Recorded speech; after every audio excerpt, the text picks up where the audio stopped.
tes bontés ne sont point épuisées. Dieu d'amour et Dieu de grâce, que ton nom soit élevé. Accepte notre offrande, reçois nos louanges, nos cœurs et nos vies. Merci Seigneur pour toutes tes bontés et bénis encore une fois ta parole dans nos cœurs, la bouche qui parle, l'oreille qui entend, au nom de Jésus-Christ. Amen. Que Dieu nous bénisse. Je me réjouis d'avoir encore l'opportunité de partager la parole de Dieu avec le peuple de Dieu.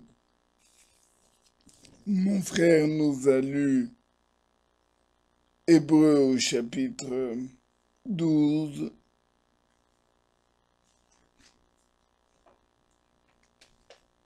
Nous lisons bien sûr à partir du verset 22.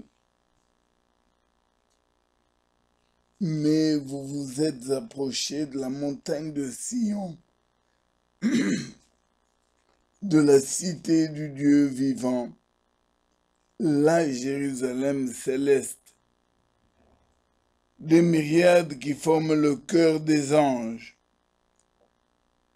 de l'assemblée des premiers-nés inscrits dans les cieux, du juge qui est le Dieu de tous, des esprits des justes parvenus à la perfection, de Jésus-Christ qui est le médiateur de la nouvelle alliance et du sang de l'aspersion qui parle mieux que celui d'Abel. Amen. Gloire à notre Dieu. Effectivement, nous sommes l'assemblée des premiers-nés et comme nous l'avons vu les fois précédentes, nos noms ne sont pas inscrits sur une liste ici à Bruxelles ou ailleurs, mais nos noms sont inscrits dans les lieux célestes en Jésus-Christ. Merci. Quelle grâce! Je faisais encore cette comparaison avec les cultes, disons les adorations, comme on l'entend ici et là. Cette exigence du gouvernement par rapport au Covid-19, il faut que dans chaque réunion de culte en particulier, non seulement la distanciation soit respectée, mais qu'une liste reprenant les participants au culte soit dressée et remise aux autorités. Nous savons que les lois des hommes sont des lois circonstancielles, ce sont des lois occasionnelles, mais que la loi de Dieu demeure éternellement et elle s'impose sur nous les croyants, nous qui croyons en Dieu et nous qui attendons l'accomplissement de sa promesse. Le serviteur fidèle, notre frère Franck, à Zurich ou même à Krefeld de la dernière fois, enfin la réunion de Zurich, parce que les deux se tiennent à Krefeld, mais je veux dire, a été amené à dire nous attendons encore, nous prenons le temps, parce que pour nous, inscrire des noms sur une liste de participants, ce n'est pas une réunion biblique, ce ne sont pas les conditions pour l'accomplissement des prophéties. Nous croyons que le culte doit être libre.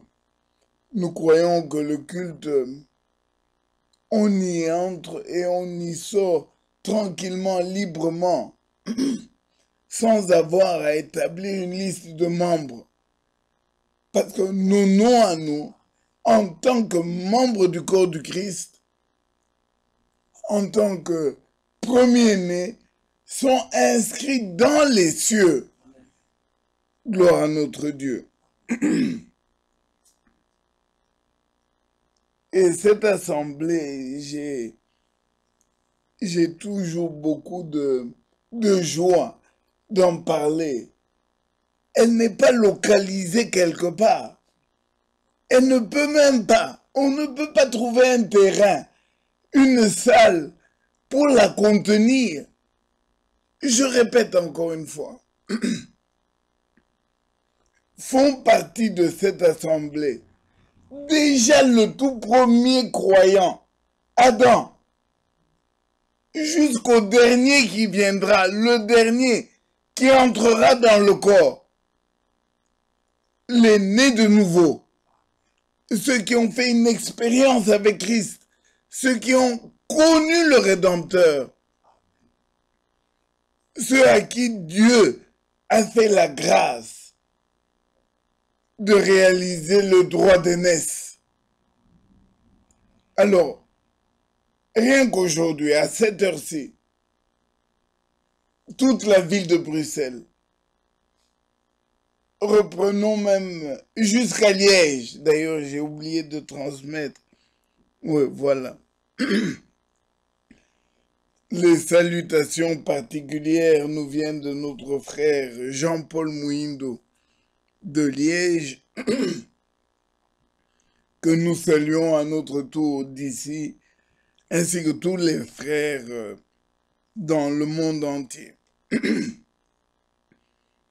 Donc, imaginons un peu une réunion, une assemblée, pouvant contenir, dites-moi, quelle salle, quel terrain. Il est question de myriades, des myriades. Myriades, ça fait combien de centaines de mille? Alléluia. Dieu a dit à Abraham, viens au bord de l'eau. Compte si tu peux la poussière, le sable de la mer. Telle sera ta postérité. Il est le Créateur. Viens dehors et compte les étoiles. Telle sera ta postérité. Voici l'assemblée des premiers-nés, à laquelle toi, mon frère, toi, ma soeur, nous faisons tous partie.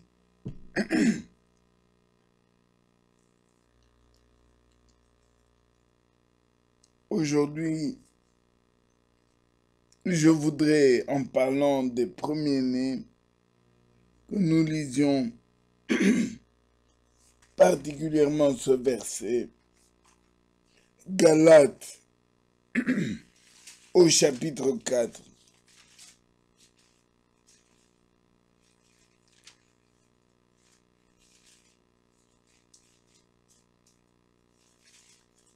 Galates,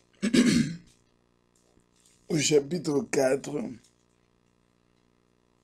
le premier verset dit, « Or, aussi longtemps que l'héritier est enfant, je dis qu'il ne diffère en rien d'un esclave, quoi qu'il soit le maître de tout. Mais il est sous des tuteurs et des administrateurs jusqu'au temps marqué par le Père. Nous aussi, de la même manière, lorsque nous étions enfants, nous étions sous l'esclavage des principes élémentaires du monde. Mais lorsque les temps ont été accomplis, Dieu a envoyé son Fils, né d'une femme, né sous la loi, afin qu'il rachète ceux qui étaient sous la loi, afin que nous recevions l'adoption. Amen. Mon frère Bovic aime beaucoup l'expression « Dieu a beaucoup investi » pour te racheter, mon frère. Pour te racheter, ma sœur, Dieu a beaucoup investi. Le serviteur fidèle et prudent utilise souvent l'expression « Dieu s'est donné beaucoup de peine ». Mon frère, ma sœur, réalisons cela. Dieu a beaucoup investi pour obtenir cette épouse sans tache, ni ride, ni rien de semblable. Cette épouse parole, chair de sa chair, os de ses os. Il n'a pas lésiné les moyens. Quel investissement! Au point de venir lui-même. Nous sommes dans Éphésiens.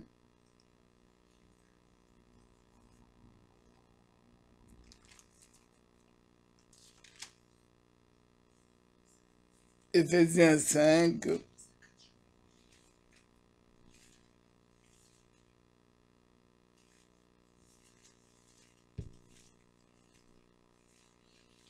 Nous lisons très rapidement le verset. On pourrait commencer pour rester dans le texte à partir du verset 22, mais parce que je cours, lisons directement à partir du verset 25. Marie, que chacun aime sa femme comme Christ a aimé l'Église et s'est livré lui-même pour elle, afin de la sanctifier en la purifiant et en la lavant par l'eau de la parole, pour faire paraître devant lui son Église glorieuse, sans tache, ni ride, ni rien de semblable, mais sainte et irréprochable. C'est ainsi, verset 28, que le mari doit aimer sa femme comme son propre corps. Celui qui aime sa femme s'aime lui-même. Amen. Prenons ne fût que cette comparaison. Jésus-Christ se place devant l'épouse, devant la femme de l'épouse, la femme de l'agneau, l'épouse. Jésus-Christ se place comme Marie. Parmi nous, il y a certainement beaucoup d'hommes mariés.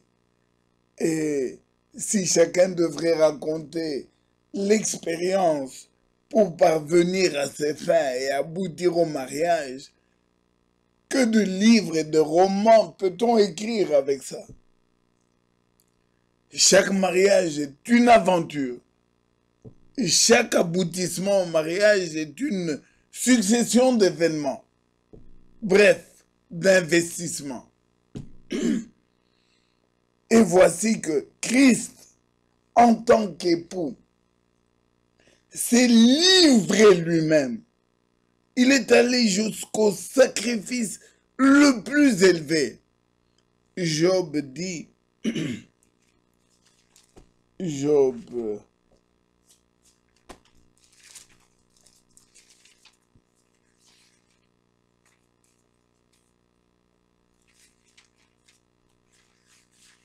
30, Job 34, 32, 33. Job 33 nous dit, Job 33, verset 23, il dit, mais s'il s'y trouve pour lui un ange intercesseur, un d'entre les 1000, qu'il annonce à l'homme la voie qu'il doit suivre, Dieu a compassion de lui et dit à l'ange, délivre-le afin qu'il ne descende pas dans la fosse. J'ai trouvé une rançon et sa chair a plus de fraîcheur qu'au premier jour. Il revient au jour de sa jeunesse. Il adresse à Dieu une prière, sa prière, et Dieu lui est propice. Lui laisse voir sa face avec joie. Il lui rend son innocence. Il chante devant les hommes et dit, j'ai péché, j'ai violé la justice. Je n'ai pas été puni comme je le méritais. Alléluia. Si ce n'est pas ton cas, mon frère, si ce n'est pas ton cas, ma soeur, c'est au moins le mien.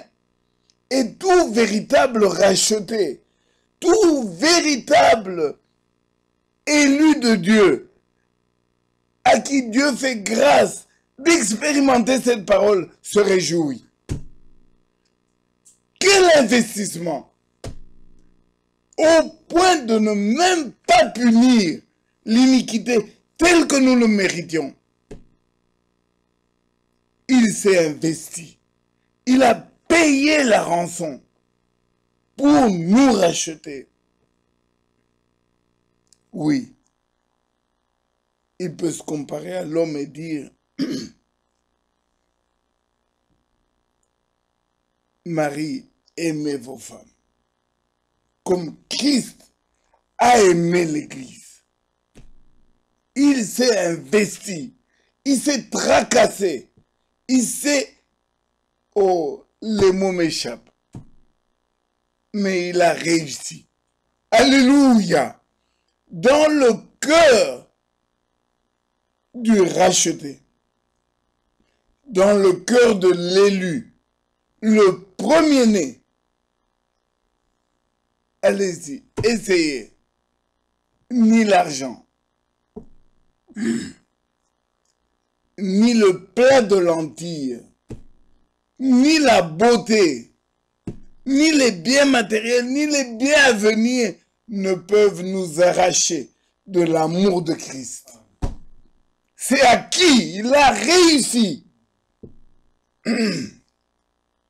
Et donc, si nous revenons au texte que nous avons lu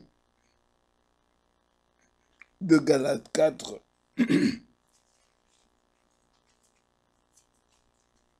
il est dit, lorsque l'héritier, ce fameux héritier, est encore enfant, il ne diffère en rien d'un esclave. Quoi qu'il soit le maître de tout, mais il est sous des tuteurs, des administrateurs, jusqu'au temps marqué par le Père.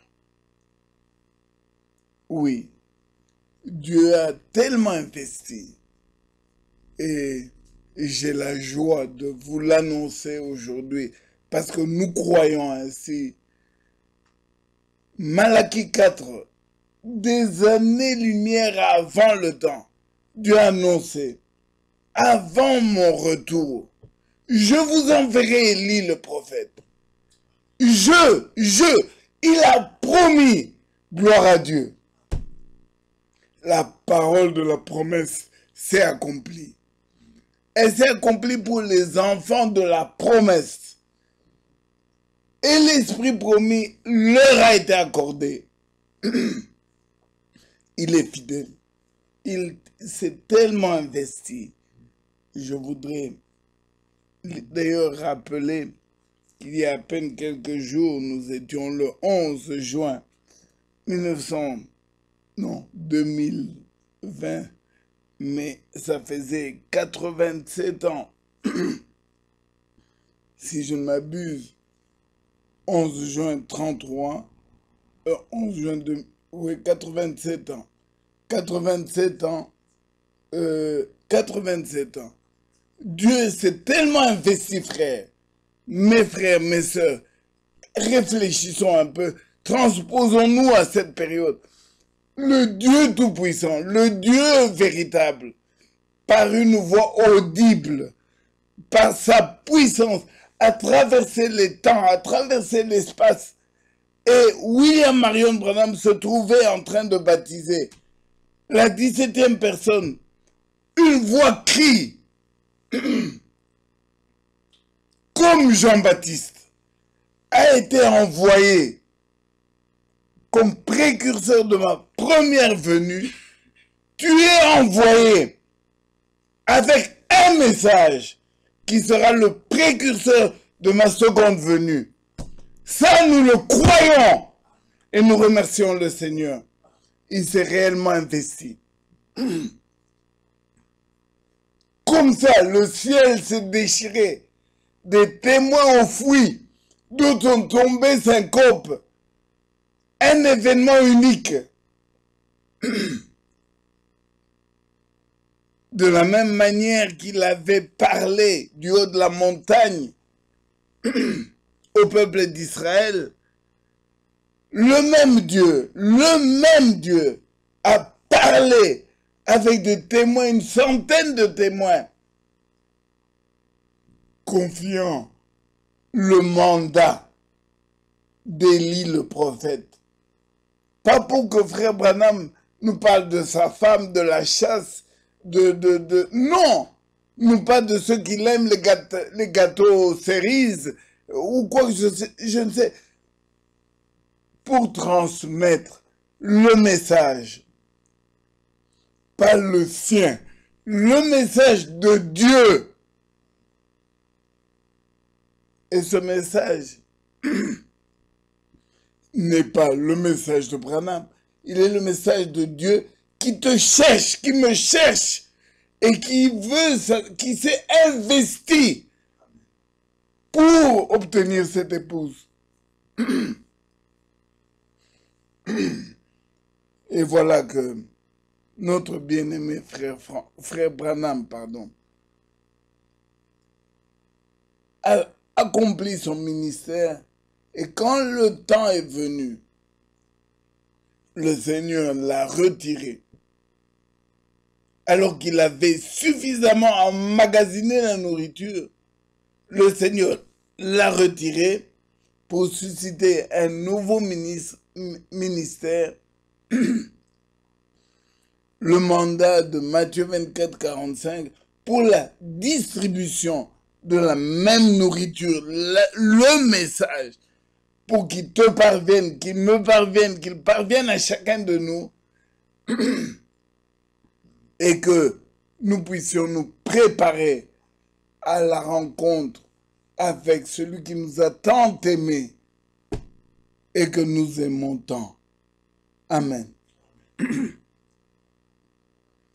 Hélas, lorsque l'héritier est encore un enfant, il ne diffère en rien d'un esclave. Alors on prend même les choses saintes et on négocie pour un plat de lentilles.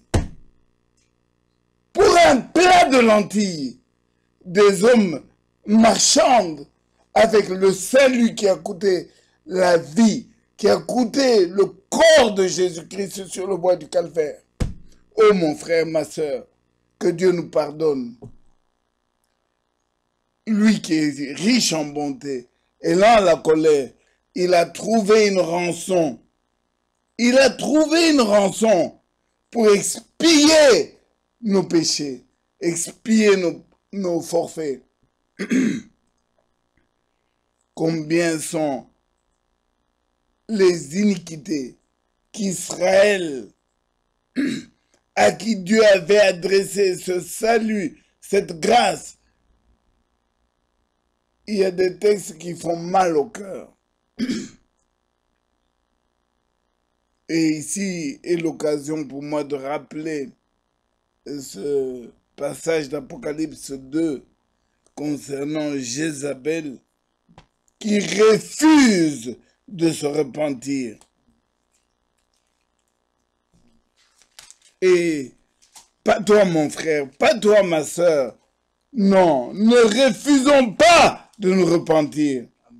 Au contraire, comme Christ, comme Jean-Baptiste, comme Paul, la première prédication et la dernière, celle-ci aujourd'hui, doit être repentez-vous, repentons-nous.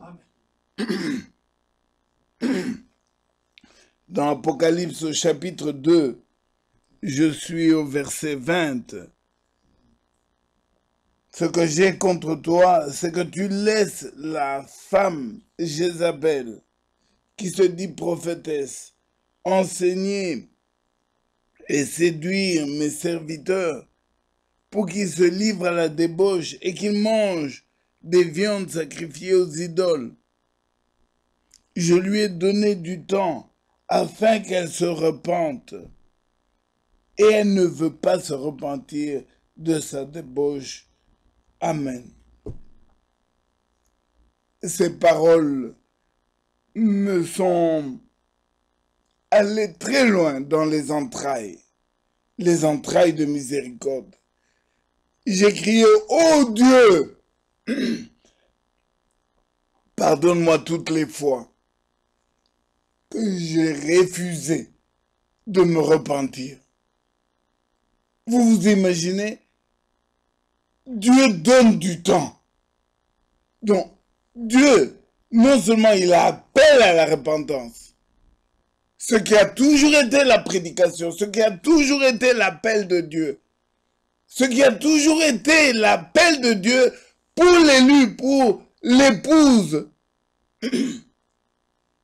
Dieu appelle. Et non seulement après avoir appelé, il ne se contente pas. Je dis, il a beaucoup investi. Excusez-moi. Il a beaucoup investi.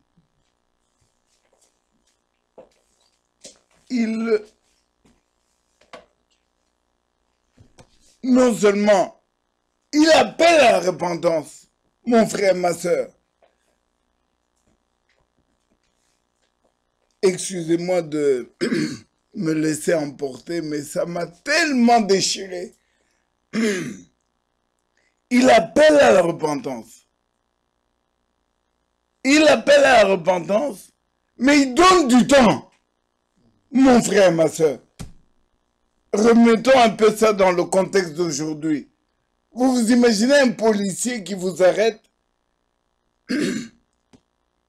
Vous avez fait une infraction. Il vous écoute et puis il vous donne du temps pour que vous alliez réparer. Quand je dis il a beaucoup investi, mon frère, ma soeur. Croyons, Dieu nous aime. Et avec ça, réaction, mon frère, ma soeur, pour un plat de lentilles, pour des broutilles, juste pour ressembler à Jézabel, juste pour ressembler au monde, juste par comparaison à ton voisin, ta voisine. Qu'est-ce qu'un vêtement? Qu'est-ce qu'une coiffure? Qu'est-ce qu'une voiture? Qu'est-ce que... Non, que Dieu nous pardonne. Que Dieu nous pardonne, que Dieu nous pardonne. Pour des broutilles, nous avons méprisé le droit d'aînesse. Nous avons négligé le rassemblement. Nous avons méprisé le culte. Nous avons... Non, que Dieu nous pardonne. Et que l'épouse se réveille. Que le cœur de l'épouse batte au rythme du cœur de Dieu. À l'amour, on ne peut y répondre que par l'amour. Oh, j'ai envie de chanter. Si riche, si profond. Oui, l'amour de Dieu est une réalité pour celui qui en a fait l'expérience. Il faut avoir été malade pour parler de la guérison. Il faut avoir eu les affres de la mort pour parler de la résurrection. Il faut avoir été condamné, rejeté pour savoir apprécier l'amour de Dieu, le rappel, le retour.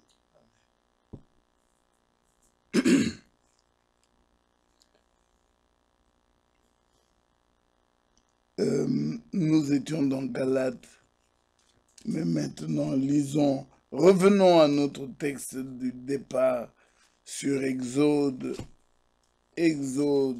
chapitre 13.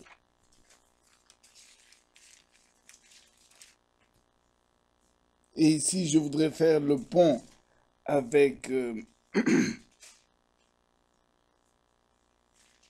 la nouvelle naissance.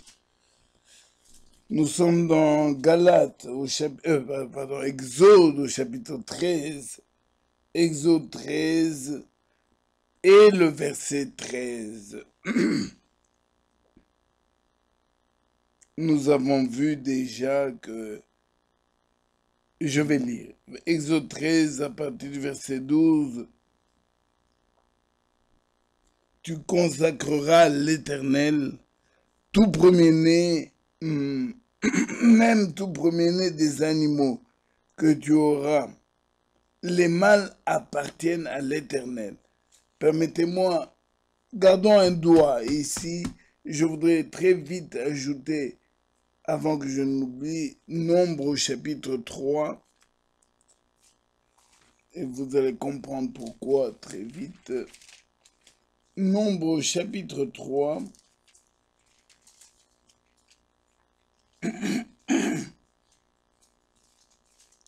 Et nous lisons directement au verset 12.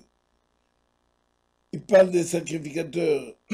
L'Éternel parla à Moïse et dit, voici, j'ai pris les Lévites du milieu des enfants d'Israël à la place des premiers-nés des enfants d'Israël, et les Lévites m'appartiendront. Amen. Nous pouvons continuer verset 13. Car tout premier-né m'appartient le jour où j'ai frappé tous les premiers-nés dans le pays d'Égypte. Je me suis consacré tous les premiers-nés en Israël, tant des hommes que des animaux, ils m'appartiendront, je suis l'Éternel. Amen. Nous avions parlé de Jacob qui a pris la place d'Ésaü. Et ce n'est pas de Jacob que nous parlons du caractère du premier-né. Le premier-né, il est préoccupé, il est attiré. En fait, c'est la profondeur qui appelle la profondeur. Il est fait pour être premier-né. Il est. Amen. Le verset ne me vient pas de mémoire, mais je crois que c'est dans Matthieu, rapidement, violence. Matthieu,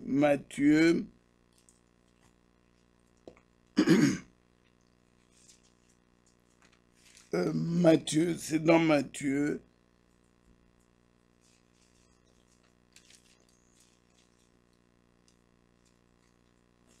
Les violents sont ceux qui s'en emparent avec Jean-Baptiste.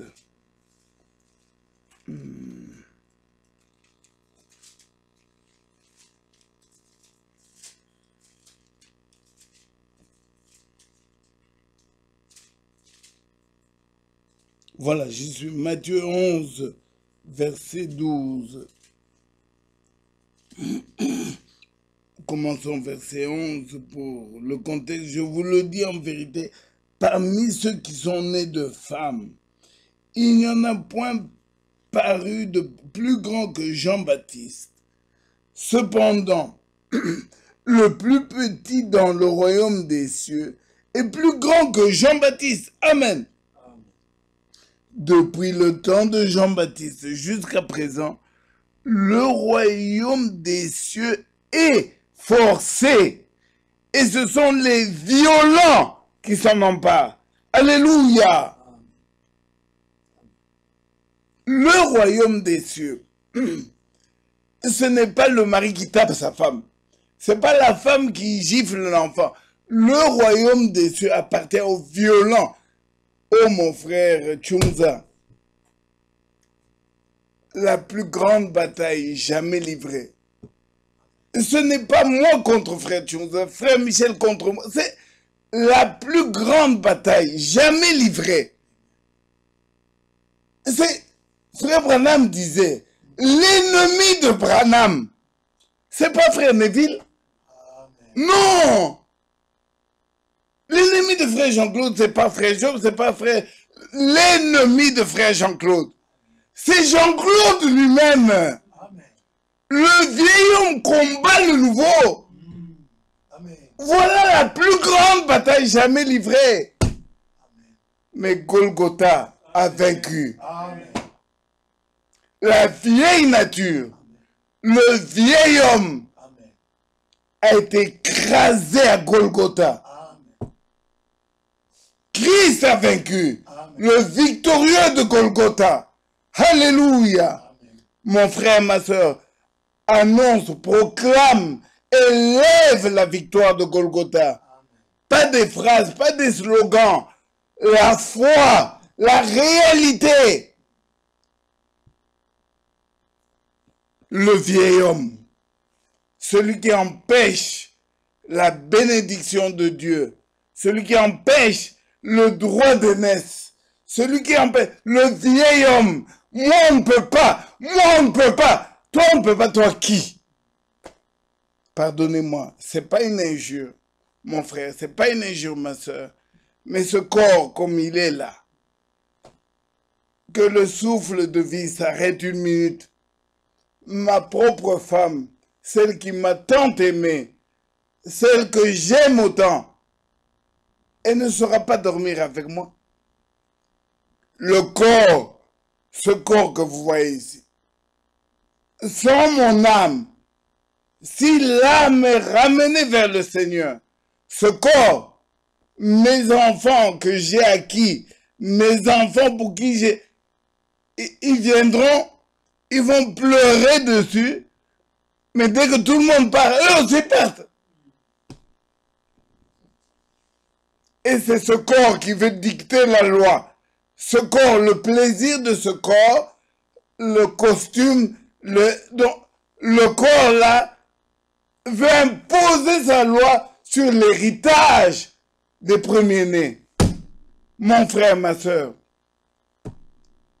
engageons-nous. Je pourrais conclure comme ça. Engageons-nous dans cette guerre. Que chacun assujettisse le vieil homme. Que chacun domine sur les passions, sur l'orgueil. Dans les jours à venir, si le Seigneur le permet, nous parlerons de l'orgueil spirituel. L'orgueil spirituel. Mais gloire soit rendue à notre Dieu. Le victorieux de Golgotha assujettit la chair et ses passions. Le vieil homme, ses désirs.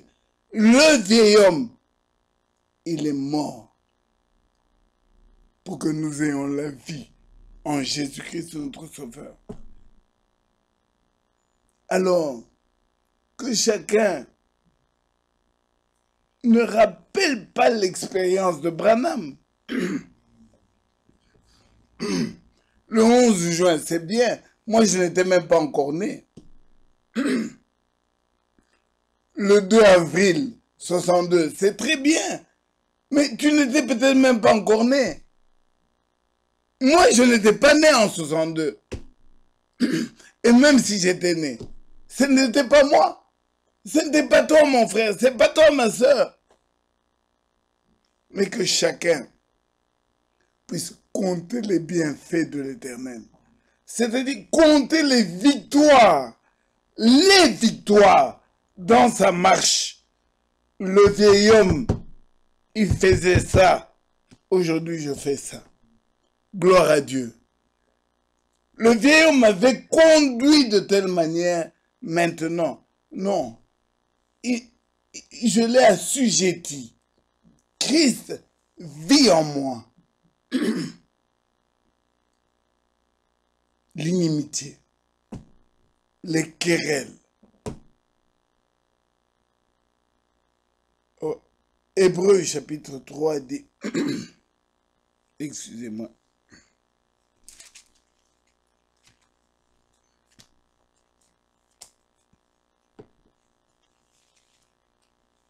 la parole de Dieu est efficace.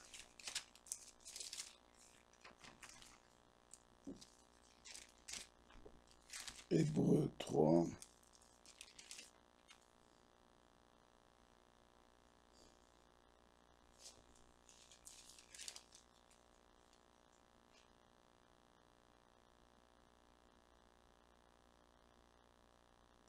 Je suis au verset 12. Hébreux 3, verset 12. Nous y sommes. Prenez garde, frères, que quelqu'un de vous n'ait un cœur mauvais et incrédule au point de se détourner du Dieu vivant. Mais exhortez-vous les uns les autres chaque jour, aussi longtemps qu'on peut dire aujourd'hui, afin qu'aucun de vous ne s'endurcisse par la séduction du péché. Car nous sommes devenus participants de Christ, pourvu que nous retenions fermement jusqu'à la fin l'assurance que nous avions au commencement. Amen. Que le Seigneur nous fasse grâce et que le Seigneur achève cette œuvre dans le racheté. Oui. La loi du premier-né, la loi, le droit d'aînesse est lié à la loi du rachat. Nous le verrons certainement dans les jours qui viennent. Je répète, Dieu s'est beaucoup investi. Il s'est offert lui-même pour se garantir le résultat. Quiconque croit en lui, comme disent les Écritures, il est sûr, il est certain d'hériter le droit d'aînesse, le droit des premiers-nés. Que le nom du Seigneur soit élevé. Nous nous arrêterons là aujourd'hui. Permettez-moi, juste avant de prier, de lire dans la lettre d'avril 1980, je lis la première page juste au milieu. À première vue, il semble que ce serait dans le ciel que l'apôtre ait voulu représenter ici l'Église rendue parfaite, alors qu'en réalité, elle se trouvait encore sur la terre. Quand l'héritier est encore un enfant, il ne diffère en rien d'un esclave. Et pourtant, il est le maître de tout.